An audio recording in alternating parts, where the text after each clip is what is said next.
please welcome to the stage actor and writer Mark Gatiss! As Missy Michelle Gomez! As Nardo Matt Lucas! As Bill Pearl Mackey! Lead writer and second producer Mr. Stephen Moffat!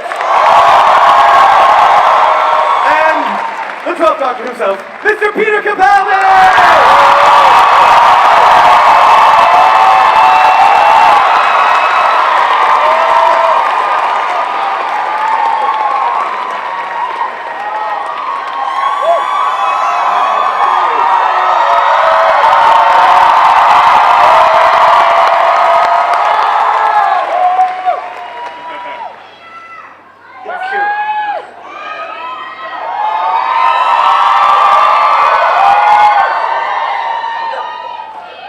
It's so strange. I mean, honestly, it feels like I was just talking to you for the first time when you became the Doctor. Yeah. And this many years have passed, and you can see here from the reaction, you can see what these people in the audience are feeling, that they love you. They love you as your Doctor. What has this last few years been like for you? Fantastic. It's amazing, but yeah, time ran away with me. I don't know how we got here so quickly. Yeah. Terrifying. But it's just been fabulous to work with all of these guys, to work with such talent, and also to meet you people, to realize that the show is so popular and so beloved all around the world. It's remarkable to find yourself at the center of that. So thank you for all of your affection and support. At the top, let's talk a little about the Christmas episode. Obviously, it was amazing that you were able to even put that together because I know you literally just wrapped. Yes. So, what can you say about the Christmas episode? Is there any information that you have, and what can people look forward to? Well, I kind of think you've probably figured out what we're doing here, in part. It's the 12th Doctor, Right. refusing to regenerate because he wants to stay Scottish. And as he staggers out the TARDIS through the snow appears the First Doctor, also refusing to regenerate. And it's the two of them, it's the 12th Doctor saying to number one, listen, you have to or all of this stuff won't happen. And the First Doctor saying, well, what about you? They go off on a crazy adventure with Mark Gatiss and Bill Potts and decide whether or not they're going to carry on, which of course they are. Right. And David Bradley is amazing. He was in Adventure in Space and Time. Yes, exactly. But the idea that you would get the guy who played William Hartnell to then play the First Doctor, how long ago did you start crafting that? The New York Comic Con.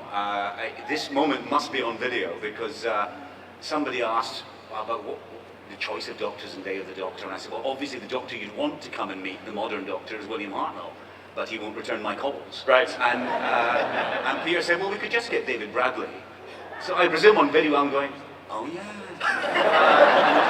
And we did. And I have to say, his recreation of William Hartnell is absolutely extraordinary. There are moments, if you put it in black and white, you could fool people. And he gives it such twinkle, such grace, and because of his background knowledge, or his considerable knowledge from Mark's wonderful movie, he just captures what the First Doctor was really like. Not the crotchety old man of legend, but a much twinklier, funnier, more engaging man than that. Right. Pearl, I think people are very excited to see you return.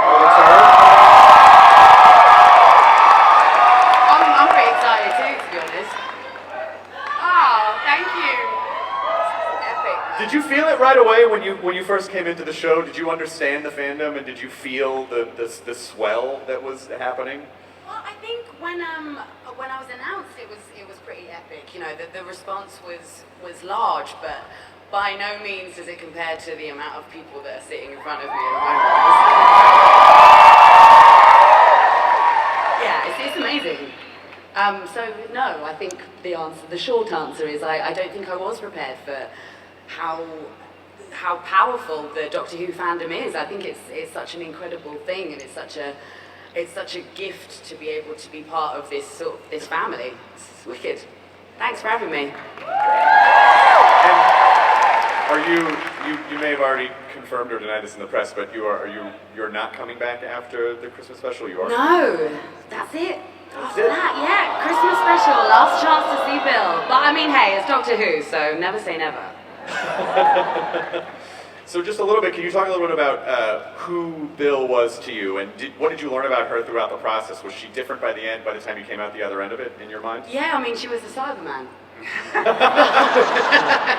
quite though. I mean, she does get rescued in a beautifully romantic. Which, by the way, the girl at the star, I haven't figured out. Is that still the girl, or is it the pilot? Like, or is there traces of her in there still? Well, it's still her. Yes. Oh, okay. Yeah, she's retained her personality, but she's transformed, as people sometimes do, into an all-powerful alien entity who can rescue you romantically in your hour of darkest need. And don't we all need that? Absolutely. Someone with a star eye rising out of a puddle to say, "I will take you," and then go off. So, what did you? What was special to you about Bill, and what are you going to miss the most? I think what was really special to me about Bill was that she's so real. I think she feels very. There's so many different elements to her. You know, she's very quick-witted and she's very inquisitive. But someone put it quite well today during one of our roundtable interviews. You know, there's sort of like childlike curiosity to her as well, which I think is great because I mean, who wants to grow up? And I think that's one of the things that I really like about her. You know, there's a lot of. She's very strong-minded, and she really believes in what she does, and I think she does everything quite deliberately. But then, you know, accidentally she'll sort of wander off and get nearly dragged into a puddle. And I emailed Matt Lucas last week just to say that I think Nardole is a triumph. I loved him. I loved him a lot. Thank you. Sweet. It's nice to be here. Earth is one of my favourite planets. Sorry. I mean, for you, you know, I assume that you have always been a huge Doctor Who fan. Yeah, I mean, growing up I was a fan, and then when I was about 13, they stopped making it for about 1 million years, which was a bit inconvenient. But yeah, it's a pinch yourself moment when you get asked to be in the show. So every single day I walked on set, I felt very, very lucky to be there. Who was he in the beginning, and where did he come out at the end? What do you think his narrative arc was? Well, I think the Christmas specials have a slightly different identity to the regular series, in that they're a bit lighter and bolder, because people in Britain on Christmas Day eat turkey, and there's an enzyme in turkey that makes you fall asleep. So the Christmas special has to keep you awake. So Nardole was very broad, I think, at the beginning, and I just thought, excuse me, oh, I'm just doing a cameo in Doctor Who, what a treat. But across the series, I realised that from a performance point of view, I had to try and find a bit more nuance and texture in there. But also, there was more time and space to develop that in terms of the writing as well. So, yeah, it was good to try and develop different sides of the character. Yeah, and that's my answer. Ah, wonderful. What a lovely answer it was. I just want to say to Michelle, I think Missy is such a stunning.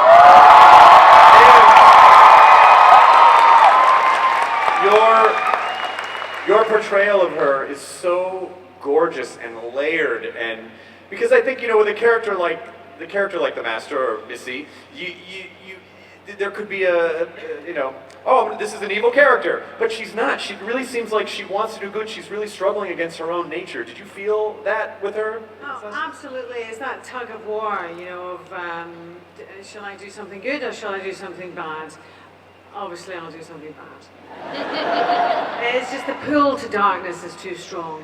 And but what was fun was to sort of, you know, toy with the idea of being good, and also I think to get away from that two-dimensional character that she could have been. It could have been, you know, black and white, is to sort of sit in that area, in that kind of grey area of emotionality, where it was interesting to possibly try on good for a minute and see how that feels, And it was really hard, actually, when you're looking into a face like Peter Capaldi's with those great big blue watery grey eyes and just want to kind of, you know, be his friend, and then obviously not.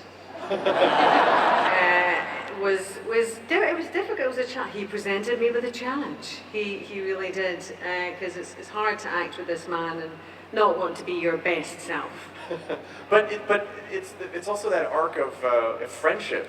Yeah. And these beings who've been around for so long, and that relationships are naturally complex and Well, that's complicated. it. There's the history there. That there was a great friendship once, and it is a little bit like, you know, that friend that you all had that you were very close with, and then one day that friendship just starts to crack and break, and you have a little bit of distance and time, and then you meet them again 100 years later, and you remember why you deleted them from your phone in the first place.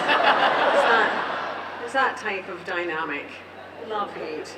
And also really fun to see John Sim come back too, and Well, be able to. I have to say, if I'm going to love myself, it was very nice to get a chance to love John Sim. Yeah, but Missy shuts him down. Like he goes for it. And it's Hell, just she like, does. Yeah, she crushed him like a bug. Yeah, no, it was all very wrong, Stephen. There was something very wrong about all of that, indeed. But yes, it was an acting challenge that I hope we will. You wanted to do it with a beard, though, didn't you? I did it with a beard.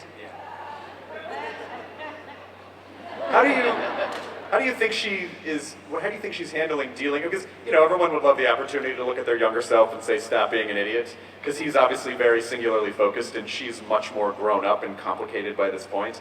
So, what is it that you think she is really wanting to convey to him in the last moments, where they essentially stab each other in the back? Well, it's interesting that they kill each other. Somebody suggested it might have been suicide. That's a little dark. I think it's just that, you know, you just got to stay open to whatever is put in front of you and stay flexible, and that would be it. Excellent. So she was just basically telling John Sim to do some yoga. Mark, what about you for the season? What has this season meant to you? What has this been like so far, and kind of knowing that it's, you know, ramping down and things are about to change? Well, it's a strange moment, you know. It's the end of several eras, and it has that kind of melancholy to it. But it's been a fantastic season. I think it was a joy to do my Ice Warriors episode and be part of this great new feel for it all. I think it's Christmas is a terrific episode. I'm very privileged to be in and to be there for Peter's exit with Peter and David and Pearl. We've had a great time doing it. It's a lovely way out, and it's a very Christmassy episode without being sort of on the nose Christmassy. It's sort of happy, sad. You know, it's got all those things that Christmas brings up in you. It's a lovely exit, and we've had a great time doing it. I want to kind of spend the rest of the panel. We're going to show you a clip. We're going to take a look back at the last few seasons with Peter. We're going to have some time for audience questions. I also want to say that as you exit, I'm very excited to see Jodie Whittaker come in as 13. I think she's excellent choice. But you know, at the same time, I'm also very sad to see you go. And this is the thing that the show has done with us since the beginning, which is someone new comes in, there's about 5 minutes where you're like, I don't know about this. And then after 2 episodes, you're like, please don't go anywhere ever, you know? That was the same speech you made the last time I was here. It's 100% true. Not any less true. You're absolutely right, because that's what the show does every single time. And you can see Pearl and Nardal, like everyone is freaking out that, you know, and you saw the, oh, don't go anywhere, you know? I mean, this show is about attachment and having to rip that away and get reattached the entire time, which spiritually is what it must feel like to be the Doctor, I would imagine. Well, it's astonishing. To be honest. I just wanted to say that I think Jodie's going to be amazing. I spoke to her the other day, and she's so full of excitement and so full of passion about the show. She really, really loves the show.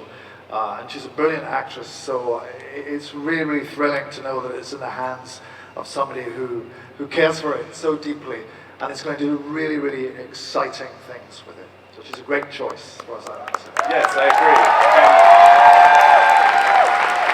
I don't know.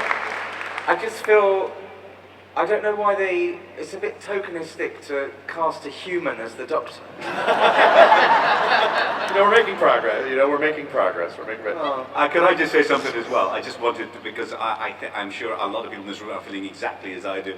There is so many press articles about a backlash among Doctor Who fandom against the casting of a female Doctor. There has been no backlash at all.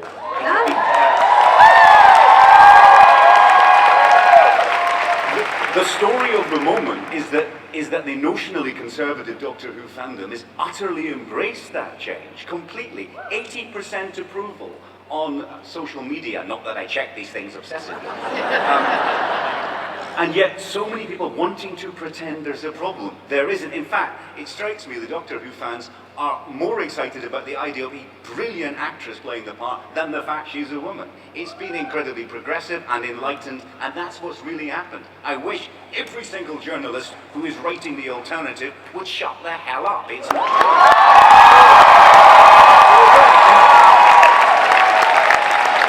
Also, if you call yourself a fan of Doctor Who, you innately couldn't be upset by that because Time Lords can regenerate into anything, so you're an asshole if you think otherwise.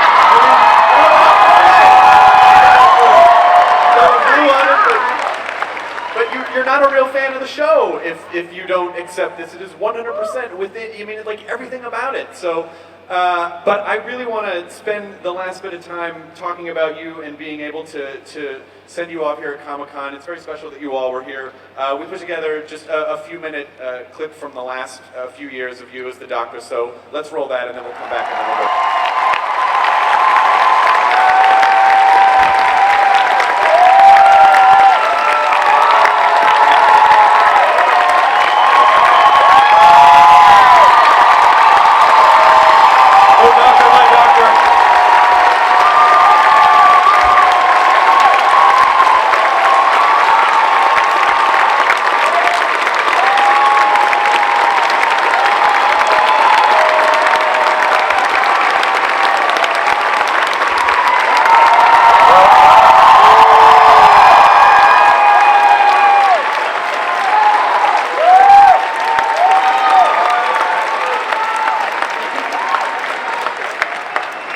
I never had a standing ovation before, so. Do I stand? You can do whatever you want. You can do anything you want. It'll be fine. What a great show. This guy created this guy, this show, every shot you saw there came through this gentleman's mind, through his eyes, through his sensibility, through his generosity. He's put together an incredible team. He's an incredibly gifted artist. But the message of kindness comes from his heart. And also the creation of a female Doctor comes really from the creation of a female Master.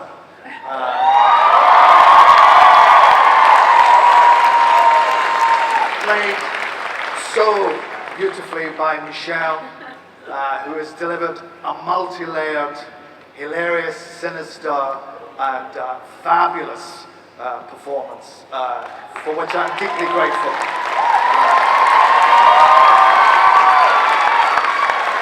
So Jodie, the idea of a Time Lord being both male and female came from Steve. So. Carol has been an absolutely magnificent new contribution to the show. She's stepped into this juggernaut that we have and brought us a real living character in Bill Potts, who has her feet on the ground and her heart on the stars.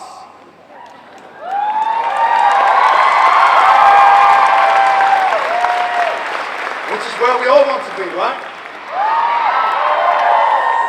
Matt has come along and delivered a fabulous creation, a whole brand new thing, an alien being who is a sidekick, who's a little bit scary, a little bit funny, and a huge contribution to the show, and who's come into it with a generosity of spirit and kindness, because this is a man who is immensely famous, immensely talented, and he stepped up to the plate in our show.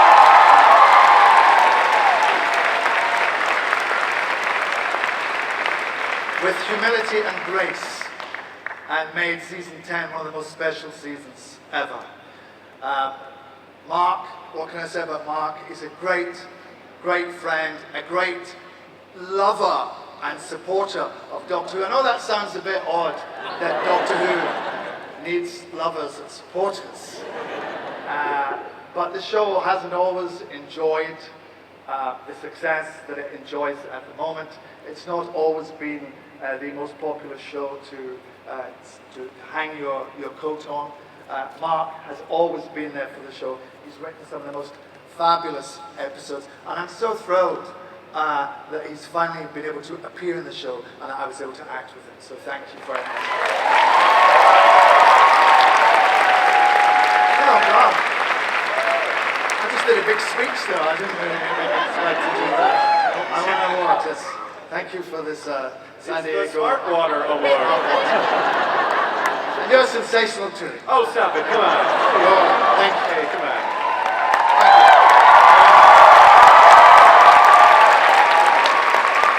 Burn the battery out. When you first started, was this experience anything like you had predicted? I know that you were a fan of the show. You know, we've talked about that many times before, but when you were describing the 12th Doctor as a fan, how would you describe him?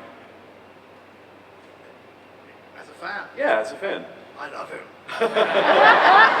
He's my favorite Doctor. He's certainly the most handsome. In my eyes. And he's got the biggest hair. Yes. His hair had the biggest arc. Started being really small and got bigger and bigger and bigger. I think he's an alien. That's what my sort of ambition with him was, to make him not a human being, but whatever strange and mysterious creature the Doctor is. I don't know what kind of creature he is. He has a human sensibility about him, and we perceive him as a human, but I don't believe that's what he is. I think he's stranger and darker and cleverer. So I wanted to invest him with a sense of that. And also fun and clownishness and silliness and wittiness and all the rest of it. Stephen supplies all that. So when you were a child and you were watching Doctor Who, and you probably thought, oh, it'd be really amazing to be the Doctor. Wow, what an amazing opportunity. What was something that you discovered having done this for the last few years? You're like, oh, I never knew it would be like this. Like, what's one thing, what's a piece of advice that you would give, practical advice for playing the Doctor to anyone who might do so? Get a lot of sleep. Because you're going to be up early every day and be there all the time and learn all your lines. And I never grew up thinking what it would be like to play the Doctor. I just thought the Doctor was the most amazing character that I could see. So I didn't, despite the publicity department's efforts to make everyone believe this and that they were successful, I didn't spend my whole life grieving about the fact that I wasn't playing Doctor Who. I was just getting on with my life as an actor, but I loved the show and the character deeply. So it was a great thrill and surprise to find myself in it. And you even just said, this is something that I wanted to ask Stephen about, there was a really nice nugget, specifically I feel like aimed at the fans in season 10, where they actually have the debate of, is he the Doctor or is he called Doctor Who? And a lot of people, if they go, who's going to play Doctor? People go, it's the Doctor, that's not his name! But other people don't agree with that assessment. So do you have a final word on this either way, or do you think it's just... I defer to Mr. Chibnall, obviously. But if you take continuity seriously, and be honest, you all do, there isn't any doubt about this. I'm sorry. It was established in the War Machines that his name is Doctor Who. All right, there it is. He was called Doctor Who. I'm so sorry. And when people call out to you in the street, they don't say, hello, the Doctor. They say Doctor Who. He doesn't often call himself Doctor Who because it's a bloody stupid name. But that must be, I mean, he signs himself Dr. W. The third Doctor had a car with Who on the license plate. He is not a master of subtlety. He thought, in order to be mysterious, I'll call myself Doctor Who. However, if you prefer to believe that that he calls himself the Doctor and that's just the name of the show, that's also equally true. Because what would Doctor Who continuity be without blatant and unresolvable contradiction?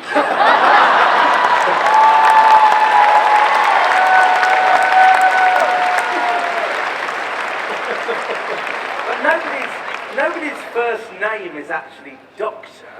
Doctor Who? No. Yes, it is. No, he is a doctor. Maybe his first name we just don't know. Maybe it's Hillary or Michael. Hi, Michael Who? It's Doctor. Oh, all right. Let's take some audience questions because I want to have a little extra time because I know that this is very important for all of you. So what is your name and question? Hi, I'm Jonah. I'm sorry, I was very taken with this whole panel, actually. Yeah. And first of all, I just wanted to thank you, Peter and Stephen, for just donating so much of your time and energy to this show and making some unforgettable episodes and some unforgettable years. And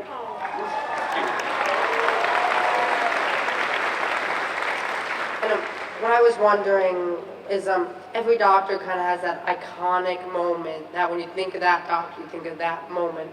So Peter, what do you think is your iconic moment?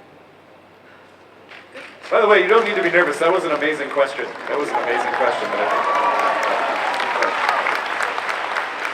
I think my iconic moment was decided for me, which is the best iconic moments always are, and it was this one.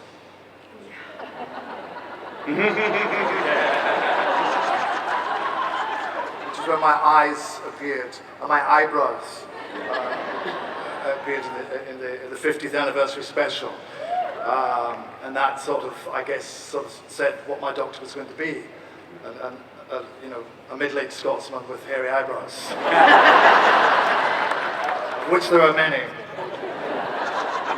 Thank you so much. Thank you so much for your question. Hey, how's it going? Hey, what's going on? Oh, not much. Con. We work together. Nice to see you. Nice to see you too. What's up, you? Okay, so what is your question? First, I just want to say, hi Pearl, you're amazing. Thank you. Hello, thank you. Hi. My question is actually for those who have written episodes. I was wondering, when you're writing, what do you think the most important element of the Doctor's character is to not leave out when you're writing him? Or her. Mark? We're in pronoun hell from now on. Let's repeal gendered pronouns because we're going to be unable to talk. Oh, Mark, you got anything? What not to leave out? Well, I mean, the thing, it's an old cliche really, but the Doctor is always the Doctor. I think that's what happens. No matter who's playing it, you have a sort of default version. I was just saying to Stephen the other day, you know, if you're trying to come up with a different character in a different sort of show, I sort of think, oh, I know exactly what the Doctor would do here. And it's because there's a huge amount of legacy to draw on, you know. But I think overall, it's a kind of attitude towards the universe, isn't it? It's a sort of basic kindness, and but a very, very crooked path to get there. And I think not necessarily by choice, but it's just the most interesting way to get there is to go slightly off-piste all the time. So it's a sort of beautiful eccentricity, I would say. I think also he's not a professional full-time hero. That's not what he's doing. He's racing around the universe to witness it, to see it, to experience it. What he can't bear, though, is people suffering. He's motivated entirely, irresistibly by kindness. He is the passerby who becomes the last man standing in every situation of terror that he passes. So he's not trying to be that. He just can't help himself from being that. And that's the best story you can tell. The man who fights monsters and yet never becomes one. But also, I think, you know, it might be maybe it isn't purely an accident why the show is called this, but Doctor is the best possible name for him. Her. Excellent. Thanks, Amy. Hey, Button Lady. Hey, Chris. How's it going? Congratulations on getting married, and that's a fantastic sweater. Oh yeah, I just wanted to give a shout out to the lady who made this. Her name is Bridget. She has a website called Draw4 Designs. She knitted this by hand, and I hope she enjoys that I wore it at Comic-Con. There it is. The 3 cast members that have been on stage, that have been on the camera, I'm over here crying because I'm going to miss you so badly.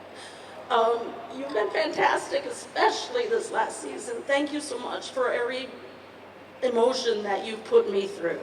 So thank you for that. My question's for Stephen. No, I want to talk to all of you, but there's other people who want to ask questions. But my question's for Stephen. You also have to be careful not to cry because you can't dab your face on anything like ow, ow, ow, ow, ow, ow, ow. In the first episode this season, in the pilot, the doctor says the stars are made of lemon drops. Is that a reference to Dr. Dolittle? He says the sky is made of lemon drops. Listen, you've really got to start paying more attention.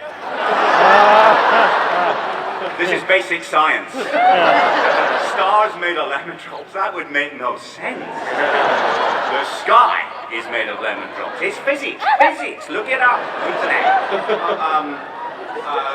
It wasn't actually, I think it's isn't it in the song Somewhere Over the Rim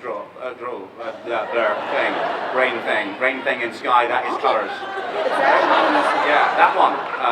It's actually the song that Anthony Newley sings called My Friend the Doctor, and he says the stars are made of lemon drops. And I thought maybe I didn't know that. I instinctively rip off stuff even when I'm not trying to. Thank you, Button Lady. Nice to see you this year. Hello. Hello. What's your name? Illyria. And what is your question? My question is, what is all of your favorite doctors and companions? Favorite doctors and companions? Well, I can now reveal it because I'm leaving, so it's no longer contentious. My favorite doctor, unequivocally, is Doctor Who. That's the best answer. Other doctors hang around hospitals and cure colds. They're just rubbish. Have you seen them? No alien robots, no time machines. They are not worthy of the name Doctor. Doctor Who is awesome. I think that's the best answer. Hey, what is your name? Hi, my name is Joy, and you guys were all great this season. My question is, were there any improvised moments this season? Any improvised moments this season? I was mesmerized by the gentleman stroking his beard in the background.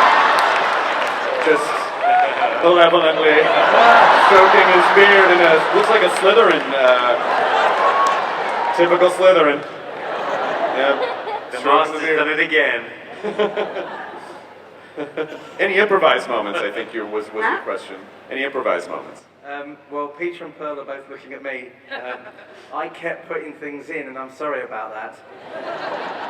There's a few. I said some of my best friends are bluish. That was one of mine. There are a few. Yeah. Well, we all. Yeah. I mean. Yeah. We probably all. But we all put stuff in, didn't we? But I was the naughtiest. Not as much. I improvised too much, to be honest. Yeah. And then there's the edit. That's not fair. Actually, my favourite addition that you put in, Matt, wasn't actually a funny line. It was just after the doctor had said his lemon drops line, you said, "Oh, you're very silly sometimes." Yeah. And I loved that line. And I thought you can be very silly sometimes, you know, because I suppose it was because people at that point were saying how silly Nardole was, so I thought it was nice for him, clearly the silliest man in the show, to tell off the most serious man for being silly. Yeah. Well, thank you for letting me ruin the show with all my... Thank you so much for your question. Hi, what is your name? Hi, my name is Jessica, and I just have to tell Peter again, you are my favorite doctor. You won the game because encompassed all the doctors within your performance, and I love the nods you did to previous doctors in there. It really gave us a peek into his brain. So my question though, Just they're not laughing at you. The guy behind you who looks like he sells drug spells to first years at Hogwarts is continuing to plot something. thank you. So I just want to let you know. Thank you. I didn't want you to feel. Thought it was the hair. Yeah. Oh, your hair's awesome. Thank you. Hardest glue. So my question is actually for Stephen and Mark. Now that you've worked with Peter as a doctor, would you be interested in having him be a professor with the last name Van Helsing? Oh, what? Sorry. Oh, Van Helsing. Yes. Are you trying to get Peter what? Yes. Peter, it's not okay to slip them a fiver and take it back.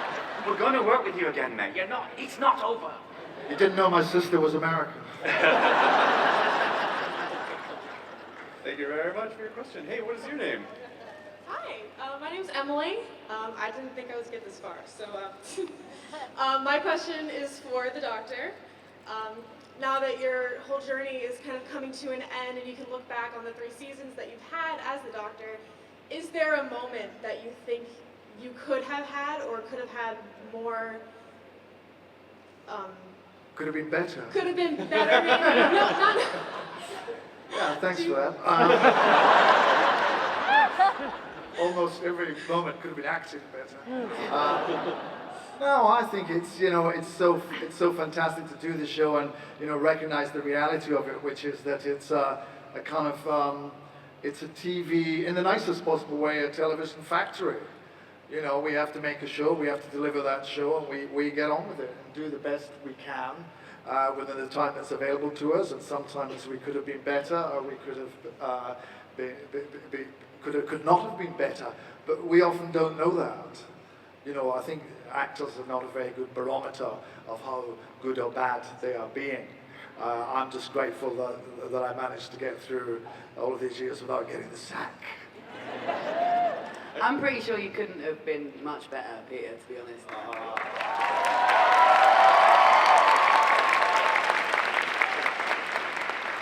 I'm curious for you, Pearl. What are you going to miss the most of this brief journey that you've had?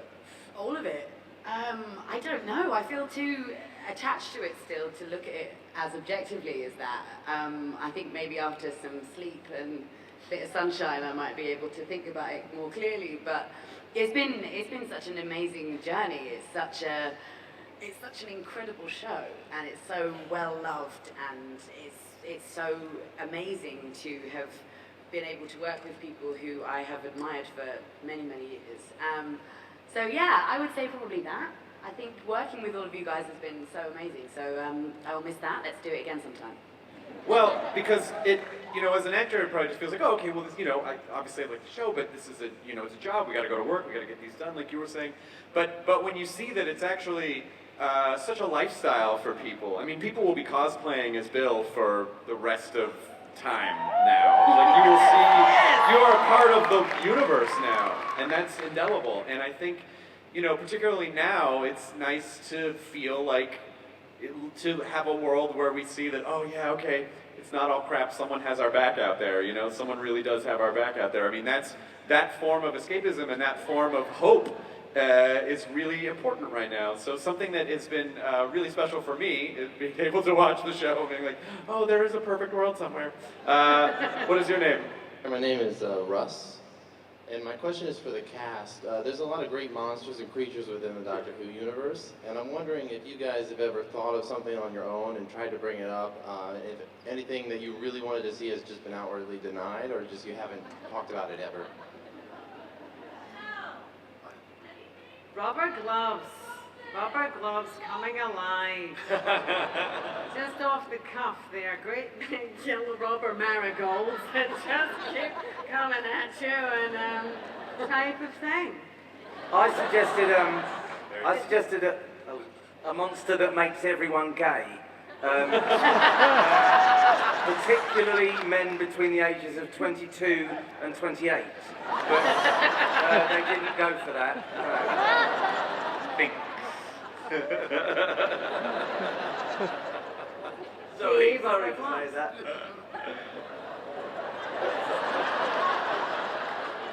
What about you, Pearl? Is there a particular monster that you want to see on the show? Is there a particular monster that I wanted to see on the show? I don't know. Maybe like, I'm thinking kind of like a hair monster. I feel like there's a lot of hair going on the show. There was this But I mean, if I stand behind you, then it looks like. Yeah. I mean, I did it earlier. It's good. This is good. It's really good. So you see, there is a lot of hair on the show. So you know, maybe some kind of wig that just consumes you and gives you an afro. Just sort of off the top of my head. There. Hey! Points! I'm curious, Stephen, do you feel like you did everything you wanted to do at this point? Do you feel like there's anything left undone? Oh, well, there's loads of Doctor Who left undone. It's still got another 400 years to run, so that's fine. I mean, no. I mean, I've done what, 40? I've written 42 episodes, and probably rewritten the same number again. I've done as much as I can think of. I think what got me through the end was knowing that there was a finish line. So I love this show more than any other thing I will ever do. I know that. I absolutely know that. But I also know there comes a point where you've kind of done everything you can think of, I can think of. It's time for somebody else to come in and have much better ideas than me. That's the way it works, and that's right and proper. It's emotional to leave, though mostly at the moment I'm having the emotion of thinking, hey, I've got time off. But what I will, the main thing I'll miss, I suppose, is this. I mean, I'll literally in my life never sit in a room of 7,000 people I'm faintly irritating again. It's a unique experience. What is your name? Hi, my name is Carmina. Are you a Dalek? Yes. But a Dalek was a fan of all the Doctors, it turns out. I went rogue.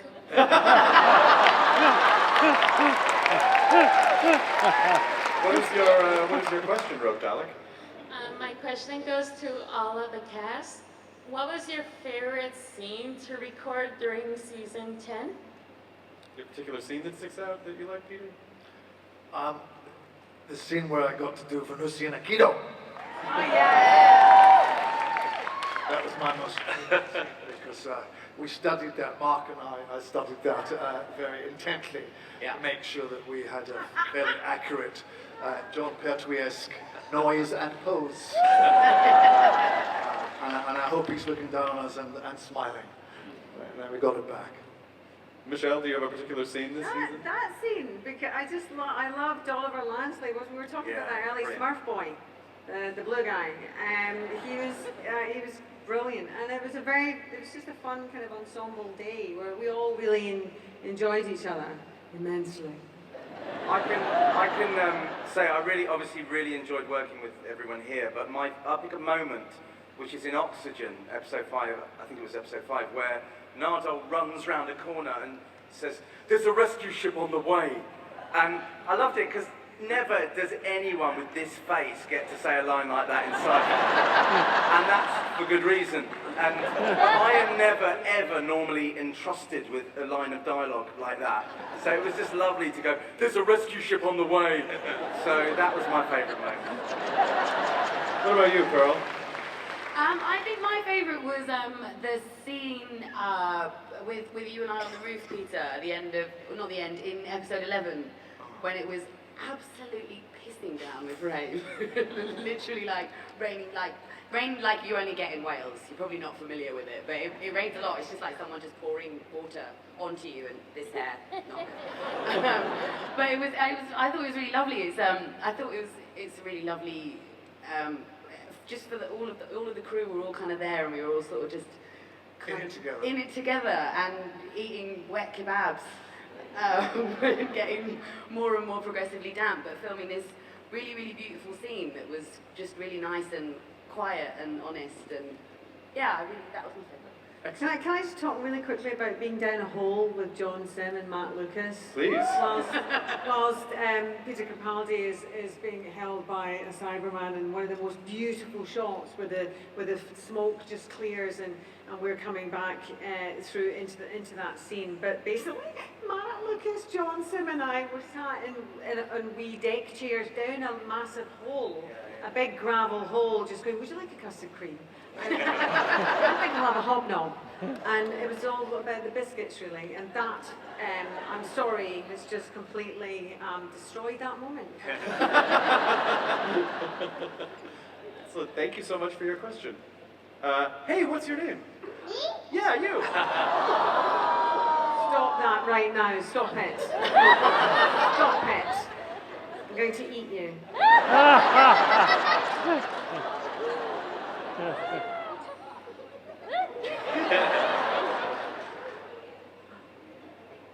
Yes. After she tells you how to do that, you should take her by the shoulders and just do this. Shake it out of her. Okay. She wanted to know what was the hardest thing you did in the show. Oh. What was the hardest thing you did on the show? I had to die twice on one day. That was pretty tough. And I had to keep a straight face when that happened, so that was quite hard. Sorry. Peter, what was the hardest? Leaving it. Even for him, even for the doctor. I mean, even like that, jamming his hands in the snow, that one shot, and he's fighting against regeneration and saying he's fighting against, I don't want to go, I don't want to go. Yeah. He, even until the end, is a fighter. Oh, yeah. Yeah, no, it's you know, every day has its hardships. That's obviously it doesn't because it's wonderful. But every day there's something difficult to. Often one of the difficult things to do on a regular basis is to look at a monster that's not quite as cosmic as you had hoped, and invest it with all the horror and terror that you had hoped after reading, when you read the script, that you thought the monster was going to be like. But in fact, all that does is make you respect the other doctors more, because we do the show at a time when we have a lot of more money and a lot of technology, and most of our stuff looks amazing. And all of the previous doctors have worked really with a lot of unconvincing latex, rubber, cardboard, and rice and porridge and stuff. And never for a second have they ever shown you anything other than utter commitment to that truth. So that's great acting. You know, it's really, really good acting when you've got rubbishy monsters. So thank you for your question. We have time for one more question. That is you. What is your name? Hi, I'm Sylvia, and I met Michelle last year, and so you asked me to write a Missy spinoff, and I did. So I'm wondering if there's any possibility that could actually happen. Oh, thank God I'm going to work again. Oh, thank God, Sylvia, thank God. Just see Marcus Stephen at the end, please. And, what? I'm serious. Thank you. Well, I'm really sorry. I'm very sad to say that this, you know, the doctor says something really beautiful, and I apologize if I'm going to mess up the quote, but it was something akin to, it was in the Dr. Mysterio episode, I believe, and it was, everything ends, and that's awful, but everything begins again, and that's happy. So if I butchered that, I apologize, but that's the ultimate idea. It's very sad to see you go. I know whatever else all of you are going to do, these people will be here for you. And as a sincere fan, I just want to say thank you so much for the last few years, and thank you for what you've done for the last several years. For those of you who are newer to the show this year and not, it means the world to us, and it means the world to us that you are here. So thank you so much for making our lives better. Peter Capaldi, Lucas, Michelle Gomez, Mark Gatiss, and of course Stephen Moffat. Please keep standing because Pearl wants to get a shot with us and all of you in the background. So hold up your Sonics if you have them. The Doctor Who Christmas special, Twice Upon a Time, airs this December on BBC America. I'm sure you will watch it.